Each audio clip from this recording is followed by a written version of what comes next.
2-3 दिन हो चुके हैं दोस्तों इंडिया को अपना फर्स्ट टेस्ट मैच हारे हुए 2-3 दिन हो चुके हैं दोस्तों। और अब भी जो मेरे को सबसे ज्यादा जो चीज चुभ रही है हम भाई वो टेस्ट मैच हार क्यों गए, और जो सबसे ज्यादा फ्रस्ट्रेट जो मेरे को चीज अभी भी कर रही है वो ये है हमारे इंडियन बैट्समैन ने दोस्तों 5 सेंचुरियां लगाई थी दोस्तों, 5 सेंचुरियां। और जिधर ऋषभ पंत तो भाई 2 सेंचुरी मार गया था एक सिंगल मैच में, और वर्ल्ड में सेकंड विकेट कीपर बैट्समैन बन गया जिसने कारनामा किया हो।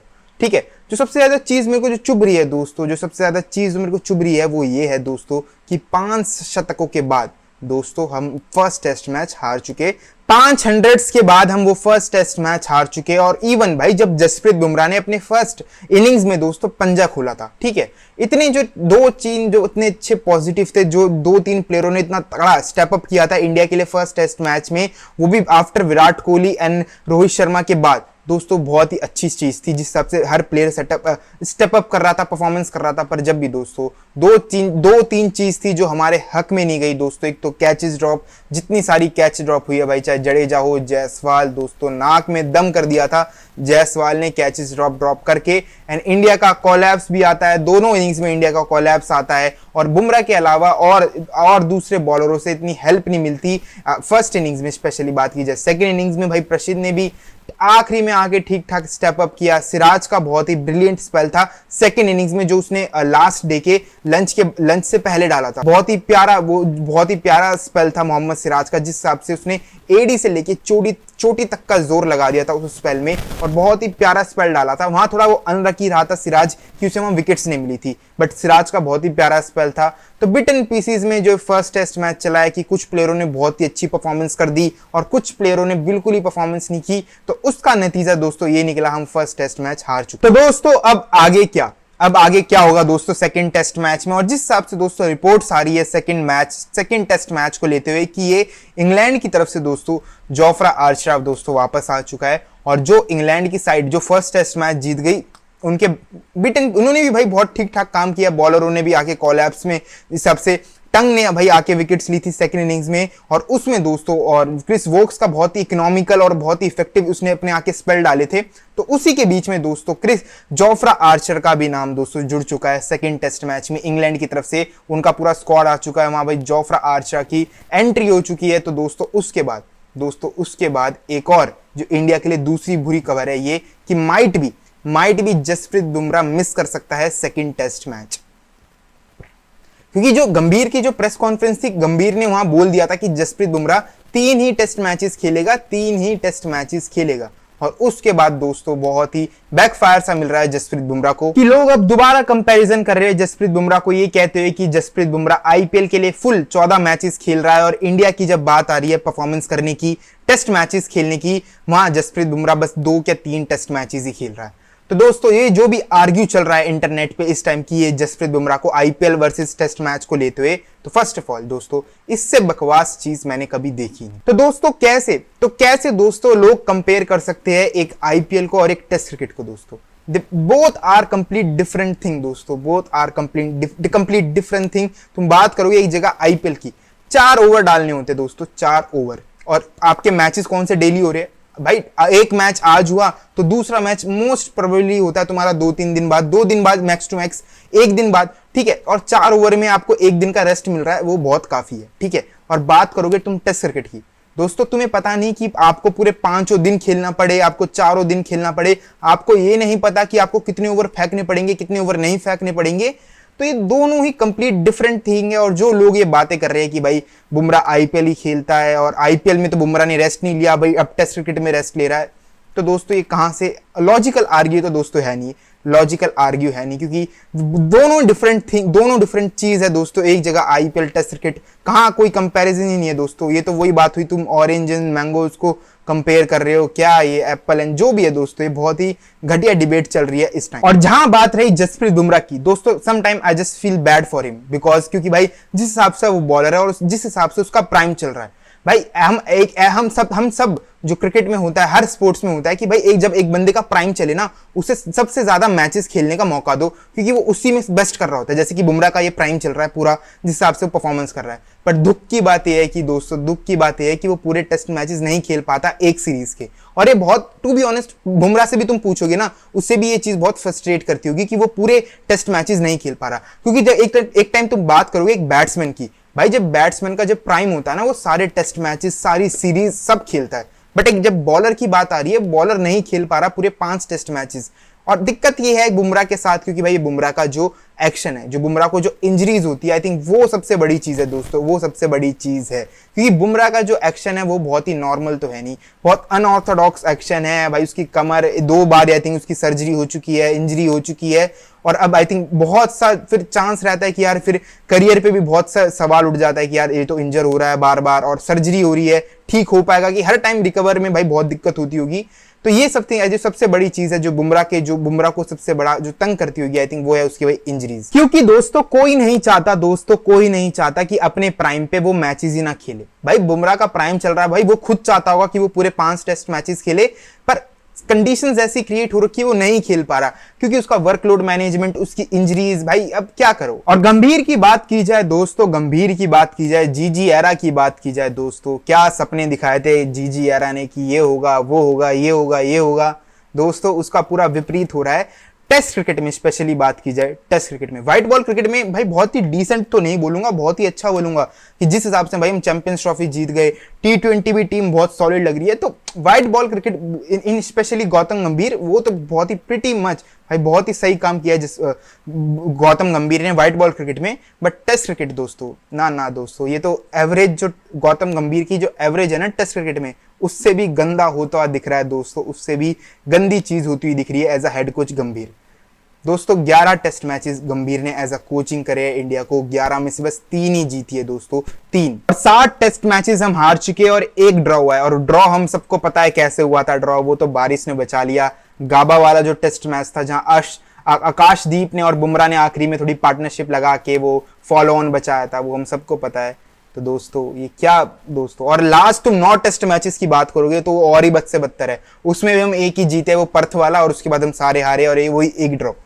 तो बहुत ही घटिया भाई, बद से बदतर होता जा रहा है दोस्तों ये टेस्ट फॉर्मेट गौतम गंभीर के लिए, क्योंकि अब गंभीर के पास दोस्तों और कोई ऑप्शन नहीं है। अब पहले जो, अब तुम बात करोगे बिफोर विराट कोहली एंड रोहित शर्मा से रिटायर होने से पहले बात की जाए, तो वहां गंभीर के पास एक्सक्यूज थे, भाई सीनियर परफॉर्म नहीं कर रहे। अब कुछ भी हो, मैच हारो, सीरीज हारो, तो गंभीर के पास सीधा सा एक वो रहता था कि हमारे सीनियर परफॉर्म नहीं कर रहे, और वो भी कई हद तक जस्टिफाई था, क्योंकि जिस हिसाब से कोहली और रोहित की फॉर्म हो रही थी, अश्विन भी रिटायर हो गया, तो जिस हिसाब से फॉर्म चल रही थी वो वहां तक जस्टिफाई भी लग रहा था, क्योंकि भाई तुम्हारे बैट्समैन ही रन नहीं बना रहे, तो वो चलो थोड़ी वहां तक थोड़ा जस्टिफाई था, ठीक है। बट अब क्या दोस्तों, अब क्या, अब तो वो सब रिटायर हो गए, अब किसके ऊपर बंदूक रख के चलाओगे दोस्तों, किसके कंधे पे? भाई गंभीर को अब आई थिंक ये लास्ट, मेरे को लग रहा है इसका लास्ट टेस्ट सीरीज हो सकती है दोस्तों। इसके बाद ये शैकी होता दिख रहा है, फिर आई थिंक कोई अलग कोच आए, बट ये लास्ट सीरीज लग रही है दोस्तों गौतम गंभीर की। और गौतम गंभीर पे थोड़े पॉलिटिक्स के भी वो चलते थे कि भाई वो पॉलिटिक्स करता है, जिससे हर्षित राणा को रोक के रखा था गौतम गंभीर ने, पर अब वो रिलीज कर दिया है हर्षित राणा को, क्योंकि उसकी कोई निगल विगल थी तो उसके लिए रोक रखा था। अब हर्षित राणा को रिलीज कर दिया है, और अंशुल कमोज, सरफराज खान को भी छोड़ दिया था, और इन्होंने बहुत ही अच्छी परफॉर्मेंस की थी जो इंडिया के जो अनऑफिशियली टेस्ट मैच हुए थे, India A versus England lion के बीच में, वहां भी बहुत सही परफॉर्मेंस की थी, पर उन्हें जाने दिया। तो गंभीर पे बहुत से सवाल उठते हैं, भाई वो क्या टीम सिलेक्ट करता है। आई थिंक जो फर्स्ट टेस्ट मैच हारे, वो मेरे को लगता है कि ना आइडियल हमारी टीम नहीं थी, आइडियली वाइज तुम देखो हमारी वो टीम नहीं थी, क्योंकि उस तुम्हारा बॉलिंग लाइनअप तुम चेक करोगे दोस्तों, उसमें से एक भी हमारे पास कोई एक ऐसा बॉलर नहीं था जो प्रॉपर स्विंग करा सके।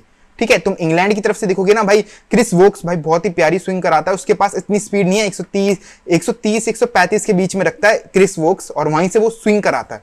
ठीक है, और तुम इंडिया का बॉलिंग लाइनअप तुम चेक करते ना फर्स्ट टेस्ट मैच में, प्रसिद्ध कृष्णा भाई वो स्विंग बॉलर नहीं है भाई, वो मोस्ट ऑफ द टाइम उसकी लेंथ होती है, बैक ऑफ द लेंथ डालता है, हिट द डेक बॉलर है, और वो कहां स्विंग कराएगा। ठीक है, तो आई थिंक जो फर्स्ट टेस्ट मैच में जो थोड़ा ब्लंडर हुआ, आई थिंक वो आकाशदीप या अर्शदीप, इन दोनों दीप में से कोई एक दीप खेलना चाहिए था, क्योंकि इन दोनों के पास ही स्विंग है। अर्शदीप को भी हमने देखा है और आकाशदीप को भी हमने देखा है कि दोनों के पास स्विंग है, और इंग्लैंड में, जहां तो हम सबको पता है दोस्तों, इंग्लैंड में हम सबको पता है कि ज्यादातर बोलबाला स्विंग बॉलरों का ही रहता है। ठीक है, आपके पास चाहे 140 150 की भी स्पीड ना हो ना, पर आपके पास स्विंग हो और आपकी गति हो कुछ 130 से 135 के बीच में, आप जब भी बॉलरों के लिए, बैट्समैन के लिए थ्रेड बन सकते हो। ठीक है, आप बैट्समैन को वहां जब भी तंग कर सकते हो, बट आपके पास स्पीड होगी ना और स्विंग ना होगी तो बैट्समैन आपको कहीं ना कहीं तक खेल ही लेता है दोस्तों, कहीं ना कहीं हद तक खेल ही लेता है। लाइक सिराज के पास स्विंग इतनी नहीं दिखी इस फर्स्ट टेस्ट मैच में भी, पर इसके पास स्पीड थी।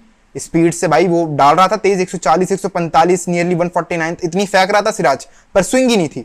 तो मोर इंपॉर्टेंट ये होता है कि यार यहाँ स्विंग मिले, और वो स्विंग जो हमारे पास जो स्विंग के बॉलर थे वो दोनों ही फर्स्ट टेस्ट मैच नहीं खेले। अब देखना रहेगा कि सेकंड टेस्ट मैच में क्या टीम होगी, क्योंकि जसप्रीत बुमराह माइट भी ना खेले तो कौन होगा। और आई थिंक मेरे हिसाब से भाई दोनों दीपों को खिला लेना चाहिए, आकाशदीप को भी और अर्शदीप को भी, दोनों दीप को खिलाओ। और प्रसिद्ध कृष्णा को सेकंड टेस्ट मैच से रेस्ट दो, एंड जसप्रीत बुमराह तो रेस्ट ले ही लेगा आई थिंक फिर। तो ये तीन मेरे फास्ट बॉलर होंगे, सिराज एंड अपना आकाशदीप, अर्शदीप, और माइट भी शार्दुल ठाकुर की बल्ली हमारा नीतीश कुमार रेड्डी। और भाई आई थिंक, और जडेजा की जगह माइट भी एक और फास्ट बॉलर खिला सकते हो, तो फिर प्रसिद्ध को भी खिला लो, क्योंकि स्पिन जडेजा से भी इतनी नहीं दिख रही। बात की जाए दोस्तों, स्पिन इतनी भी नहीं दिखी थी। वो सेकंड जो लास्ट की इनिंग्स थी उसमें पैचेस तो हो गए थे, पर उसके बाद भी इतना कुछ नहीं हुआ, कैचेस ड्रॉप वहां भी हुई थी दोस्तों।